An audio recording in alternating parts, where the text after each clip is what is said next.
what is an online marketplace? So raise your hand. Don't yell out, but raise your hand. Tell us what online marketplace is. A place where you provide a platform for the sellers to be on board, as well as allowing and creating a structure where even large number of traffic is created for that sellers. So you are a common platform for the buyers and the sellers. Great. Anybody else? Place where buyers, sellers come meet together, and there is a payment gateway integrated for transactions to happen. Okay, so just I'm not that I'm questioning it. Does the payment gateway have to be integrated for it to be called a marketplace? COD is on, yes. Not necessarily, but eBay used to run longest time without a payment gateway integrated, and it was one of the largest marketplaces. So it's not necessary for a payment gateway to be integrated in that marketplace. Okay, by the way. Just for reference. Marketplace, I think definition, as far as the technical definition is concerned, it's a virtual place, because we're talking about an online marketplace, right? Where buyers and sellers come on an electronic platform, may it be a web, may it be mobile, etc. Okay, to satisfy each other's needs, right? The sellers need to sell, the buyers are looking for products, then you can come and buy. Okay, one of the important parts of this to remember is that marketplace is not necessarily something on the web. Today, there are marketplaces that exist solely on mobile to mobile. Okay, Snapdeal is working on one called Shoppo, right? Pretty much a marketplace from one mobile to another. Okay, they less on the website, more on a mobile. So what does a marketplace look like, right? I'm sure most of you have bought from Amazon or Flipkart or one of these guys, right? Can I see by raise of your hand, how many of you bought online from one of these guys? Wow. And you haven't bought online? No, I buy, but my kids, they do it for me. So almost 100% out here today at least. We bought something online, and mostly on an Amazon or Flipkart, a Snapdeal. So this is how the model looks, right? Very simple model, right? You've got a store owner, somebody like you, that wants to sell their goods online. You've got a marketplace that says, you know what, I'm going to aggregate everything. Okay? Once they aggregate it, right, on the other side, they're attracting a lot of buyers, saying, you know what, we've got a lot of goods, we've got them at great deals, come buy from us, and basically joining the two. But you know what? Most of us think marketplaces are a new concept. Maybe some of you don't, but most of us think marketplaces are a new concept. Actually, they're not. Historically, mandis or weekly bazaars was a very common thing, right? Where villagers would come, bring their goods, right, to a central place, invite all other villages around them, and they would transact, right? So this is not something new, right? It used to look like this. Today, it looks like a Snapdeal or Flipkart or whatever, but it used to look like this. Correct. And again, this concept has continued to evolve, right? Today, as we've moved toward urbanization, you have malls. Malls is nothing more than a marketplace. Correct? So the concept, though it looks new, it's been existent forever. Okay? The only thing that's happened is that it's moved online. Right? It went from those villages to urbanization where malls are doing it, and today it's all virtual. Now online, we've heard a lot of these guys, right? And Amazon, a Snapdeal, eBay, Flipkart, Paytm, ShopClues. There's probably much more, right? Can you guys also tell me a few more out there? I on purpose listed the top 6 you would know, but what others are out there? Ask me Bazaar, sure. Shop and place. Jabong, hold on, I'll tell you. Sorry? Mintra was specific. Sir, why you are taking Paytm as a marketplace? Paytm is definitely a marketplace. So Paytm used to be only a payments provider. At this point, they let you list products and they sell products. So Paytm has now 2 distinct businesses. One is payments, the other is a marketplace. Sir, Alibaba? Okay. Great. Alibaba. Well, Yupme is not actually. Yupme is a brand. So it is not a marketplace. But good you use that example because that tells us what are not marketplaces. Okay, Yupme definitely is not. Zovi is not. These guys have their own brands. They have their own brands. Yeah. They have their own brands. Plus, what they're doing is they're either purchasing goods and selling it. A marketplace always is a transacting platform. It is not a place to purchase, store, and sell. They do not get into purchasing goods. Okay? And Amazon abroad runs a very mixed model marketplace. Okay? They run where they're a full-fledged marketplace where sellers come and sell. They also buy and sell their own goods. Can Groupon be also considered as a marketplace? Great. Groupon in some senses is a marketplace. I think we'll cover in one of the slides what are those different types of marketplaces and where do each one of these guys fit. Okay? Because if you think about it, Uber is actually a marketplace. Urban Clap is a marketplace. Okay? Oyo is a marketplace. So all of them, Ola, they're all marketplaces, okay, in their own senses, but there's a certain category to each, and we'll get to that. What are the major features of an online marketplace? Okay? Why are they successful? And I think this was part of the definition, but there are three major points that I want to highlight. They organize complex business processes. This is an important point. Okay? They take business processes away from the business. They adopt, they run the process, and you're left to make a product and ultimately service the customer, and that's about it. Okay? So whatever complexity is there, marketing, operations, etc., they take it away from you. Okay? Second, they're highly collaborative because people are coming there all the time, right? Sometimes to look for products, sometimes to buy products, okay? But people are all the time coming and they're asking questions to sellers. And so there's a collaboration always happening. Doesn't matter if people are purchasing, but the collaboration constantly happens both on the buyer-seller side. Okay? Sellers are coming, looking at their competitive analysis. They're saying, what are other people selling at? What products are selling? So there's a collaboration happening all the time in an online marketplace. Okay? Something that's very hard to have happen offline, but it happens online very well. Okay? The other, it's multiple participants virtually. Okay? Again, like I said, you've got multiple buyers, you've got multiple sellers, same goods. Okay? So it's a many-to-many. Right? Huge advantage when you're online. Okay? There's no limitation on geography, there's no limitation on time. Right? In other marketplaces offline, you have limitations of geography, you have limitation of time, space, or whatever. Here you don't. As a shopper, and you're all shoppers, right? It's a pretty simple process. You find something, you click on it, you buy it, and you get it. Correct? Right? Yes. You pay for it. I mean, I forgot the pay slip, the pay part of it, but obviously you pay for it, and then you get it. Correct? But what's behind this is this: a complex business process. Okay? It goes everything. It starts off at product development. A product has to be made, right? First it has to be conceptualized, then it has to be made. Okay? Next is obviously product manufacturing. It has to be made in a factory, or it has to be produced somewhere.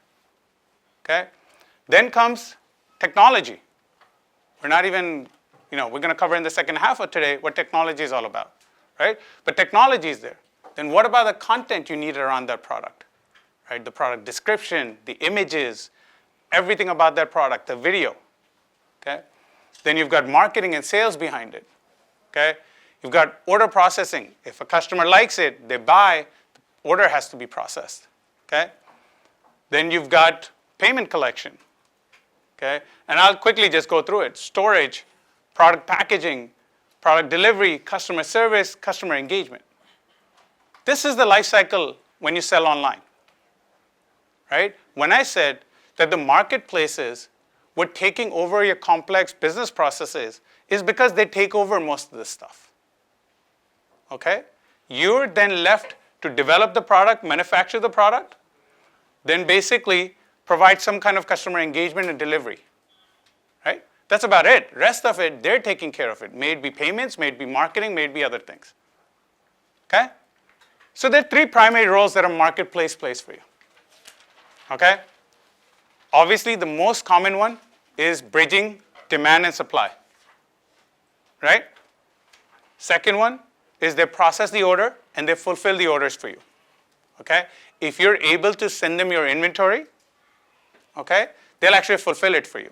So there's two models for the ones that have not sold on marketplaces before. One model is you simply list your product, okay? The order comes to you and you ship it. The second model is you give them the inventory, the order comes in, you're just notified that the order has come in, and they ship it for you. So in the second one, this can be divided or they can do both things for you. Third is obviously they take care of your technology. You don't need to worry about technology at all. May it be your storefront, which is how the customers will view the products, or may it be the back end. And by back end, what I mean are your analytics, your order processing, your inventory management. They take care of everything for you. Okay? So when we talk about the primary roles, the first one we said, where they join the buyers and sellers, there's two pieces to it. Okay? There's the seller aggregation and development. Okay? This is a place where they go out and acquire the sellers. Okay? Not only acquire, but they're actually training these sellers also how to sell better. Okay? So as part of the buyer-seller aggregation, first part is actually seller. Okay? Because they have to be trained, you have to make sure products are there. Okay?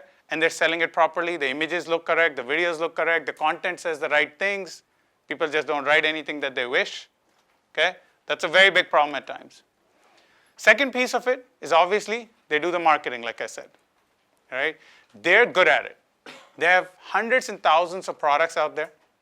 Okay? So their marketing is very generalized. And as such, it costs them a lot less than if you were going to go out and market. Okay? When we get to marketing, what we'll talk about is as smaller you get, right? As your data set or your target customers as a smaller set, the cost goes up. When it's more generalized, the costs are lower.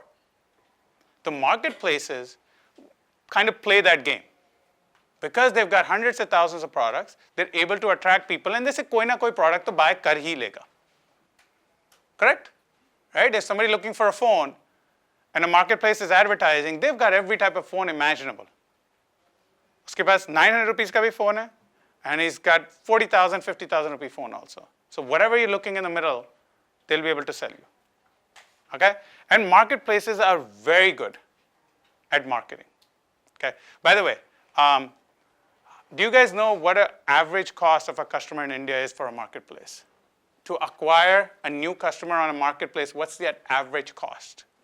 Marketplace, when Amazon has to acquire you as a new customer, how much do you think they spend? $5,000? $5,000?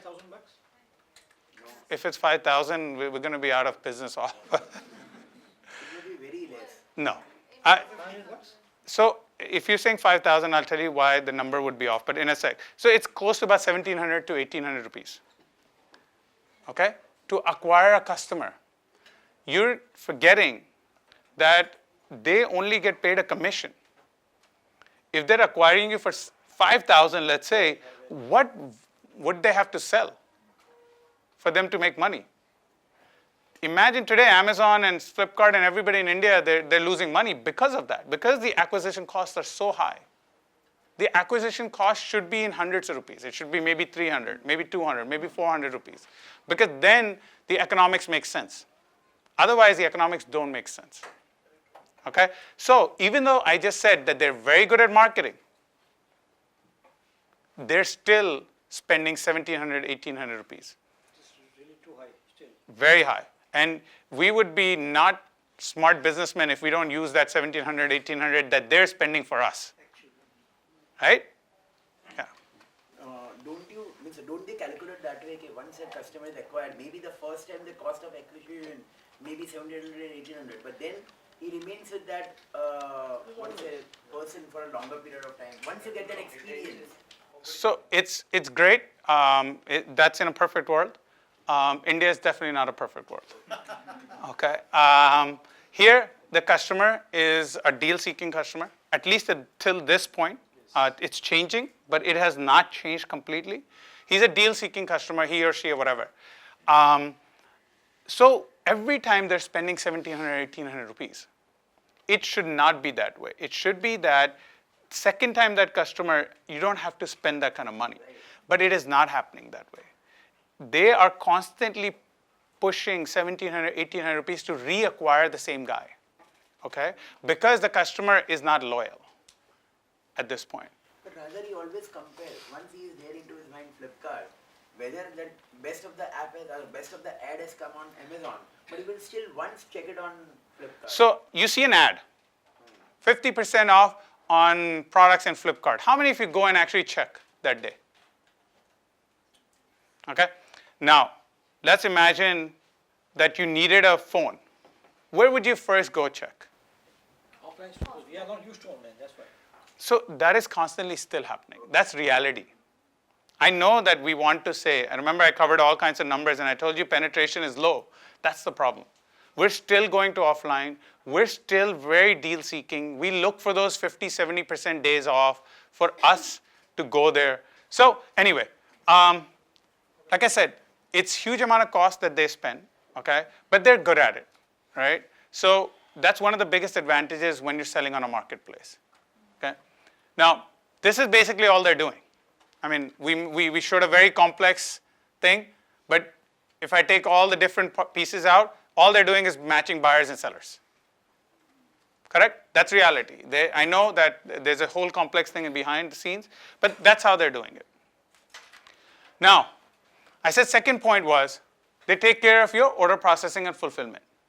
Like I said, as soon as an order comes in, if they're having your goods, they'll go to the warehouse, they'll pick it, they'll pack it, they'll ship it for you. Okay? You don't need to worry about it because if it's sitting in their warehouse. Okay? A lot of times in India, things have changed considerably here also. They're actually giving you packaging also. They're giving you how you're going to ship. They're actually guiding you through the whole process. So even if the inventory sits with you, they'll tell you, use this plastic package, okay, and they'll ship it to you. Snapdeal, for instance, will send you all kinds of bags and say, you're going to ship in Snapdeal bags. Okay? So they're actually taking care of it either fully themselves or they're helping you through the process, but they are doing it. Okay? Now, I said technology. They take care of your storefront. You don't need to worry about it, right? Because it's their job to market and sell, not yours. So they take care of your storefront. At the same time, like I said, backend. Everything from reporting, inventory management, seller support, customer contacts, order management, performance monitoring, customer support, everything on the back end is taken care of by them as marketplaces. Okay? So these are three major advantages that you have with the marketplaces. And that's why talking about that the top most e-commerce sites in the world are all marketplaces, by the way. They are not individual sellers, retailers, brands, etc. Okay?